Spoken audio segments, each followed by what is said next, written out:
What's up, guys? You're now listening to Devo with Uncle Theo. Today is day 134, and we're going to cover 1 Chronicles chapters 8 through 10. The chronicler has been chronicling all of Israel's history, and we've been going through the 12 tribes. Yesterday, we stopped off with Naphtali, Manasseh, and Asher, and today we're going to pick up with Benjamin. And the reason we're going to start with Benjamin here is because Saul flows from the tribe of Benjamin. So let's get to him in our reading. It says here in verse 1, and Benjamin became the father of Bela, his firstborn, Ashbel, the second, Hara, the third, Noha, the fourth, and Rapha, the fifth. Verse 3, Bela had sons, and we follow that lineage all the way down to verse 33, where we get to King Saul. It says, Ner became the father of Kish, and Kish became the father of Saul, and Saul became the father of Jonathan. And so now we're getting into some familiar territory with some familiar names.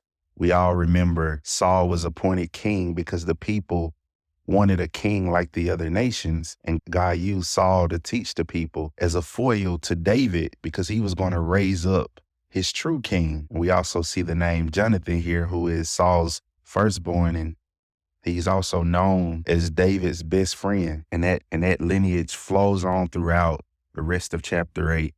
Then we enter chapter 9. It says, so all Israel was enrolled by genealogies, and behold, they are written in the book of the kings of Israel, and Judah was carried away into exile to Babylon for their unfaithfulness. So remember, I'm going to throw these dates around a lot because I really want you to memorize them. These are some of the most important dates in the Bible. The Syrian captivity was in 722 BC, but when we talk about the Babylonian captivity, that's the southern captivity, and it happened in 3 ways, remember, but the official date is 586 BC, and that's what they're referring to here. But it's interesting, in verse 1 it says, so all Israel was enrolled by genealogies, and behold, are written in the book of kings. And it's interesting, a lot of commentators note that you see the word all of Israel stated here, which includes the 10 tribes of the north who were taken much earlier in 722. And it's showing here that even though those 10 tribes were taken later, they must have eventually migrated down back to the south, which resulted in the southern kingdom now having people from all 12 tribes. Hence the word all Israel being stated here, meaning that all Israel is truly represented. As we continue in verse 2, it says, now the first who lived in their possessions in their cities were Israel, the priests, the Levites, and the temple servants. And so that's what we're going to break down here. In verses 3 through 9, you're going to see all of the people who were returning. You're going to see the returning Israelites, and then those people will be named. Then you'll see the returning priests in verses 10 through 13. Verse 10, it says from the priests. And then lastly, you'll see the Levites in verses 14 through 34. And as this chapter ends, it's going to make its transition from the kingship of Saul to the kingship of David. And that's what we see as we walk into chapter 10. So let's read some of this together. It says, now the Philistines fought against Israel, and the men of Israel fled before the Philistines and fell slain at Mount Gilboa. The Philistines closely pursued Saul and his sons, and the Philistines struck down Jonathan, Abinadab, Malchishua, the sons of Saul. The battle became heavy against Saul, and the archers overtook him, and he was wounded by the archers. Then Saul said to his armor-bearer, draw your sword and thrust me through with it. Otherwise these uncircumcised will come and abuse me. But the armor-bearer would not, for he was greatly afraid. Therefore Saul took his sword and fell on it. When the armor-bearer saw that Saul was dead, he likewise fell on his sword and died. Thus Saul died with his 3 sons, and all those of his house died together.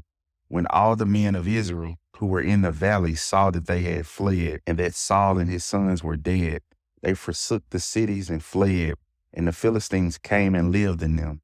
It came about the next day, when the Philistines came to strip the slain, that they found Saul and his sons fallen on Mount Gilboa. So they stripped him and took his head and his armor and sent messengers around the land to the Philistines to carry the good news to their idols and to the people. They put his armor in the house of their gods and fastened his head in the house of David. And I know a lot of you remember us talking about this as we walked through 1 Samuel, but listen to the close here. This is interesting. It says in verse 11 and following, when all Jabesh Gilead heard all that the Philistines had done to Saul, all the valiant men arose and took away the body of Saul and the bodies of his sons and brought them to Jabesh, and they buried their bones under the oak of Jabesh and fasted 7 days. So Saul died for his trespass, which he committed against the Lord, because of the word of the Lord, which he did not keep, and also because he asked counsel of a medium, making inquiry of it, and did not inquire of the Lord. Therefore he killed him and turned the kingdom to David, the son of Jesse. And so here we go. Now we're about to transition into the Davidic dynasty, and we're moving out of those genealogies. You'll still get it some, but now we're about to get more in depth into the vertical stories of a lot of the kings of Judah. And you see the transition made here that though Saul kills himself, you see God taking responsibility for the death of Saul. It says that he killed him and turned the kingdom over to David, son of Jesse. And that's always interesting when you see that in the text, a man doing something, but yet God doing it. And that's the compatibility of human activity and God reigning on his throne as king, which shows us that nothing happens on earth apart from the rule and reign of God. Even though it may be marred with sin, God is still Lord over all. But as you see how the transition ends in 1 Chronicles 10, 13 through 14, you see that, wait a minute, not only does Saul die, he was buried and he gets an honorable death, because obviously he was dishonored with his head hanging in the temple of their gods, but the valiant men come and rescue him. And we see the loving kindness of God, even to Saul, because even though Saul was under God's judgment, God still wants to give him honor. And this is a very important lesson that Israel needs to learn. Israel needs to learn that when God judges his people, that doesn't mean he utterly rejects us. And now I turn the finger to you. I point the finger at you, Christian. It seems like the hardest part of the Christian life is convincing yourself that God loves you as much as he says he does. That when you're under his judgment, he has not utterly rejected you. Look at this with Saul. Even though Saul was disobedient to God, God still honored him. And that's that chesed, that loving kindness that will pursue a man to his deathbed. And I want to give you a rude awakening. That grace does pursue many men on their deathbed. And you probably got a lot of people in hell because you don't know their final moments on their deathbed, and you haven't been fully persuaded of how gracious your God is. Sit in that, beloved, and learn to fully understand that the love that God says he has for you is so that he would pursue you to the uttermost, and he desires nothing but his very best for you. And that is compatible with him getting the glory as well. You guys take care and catch you tomorrow.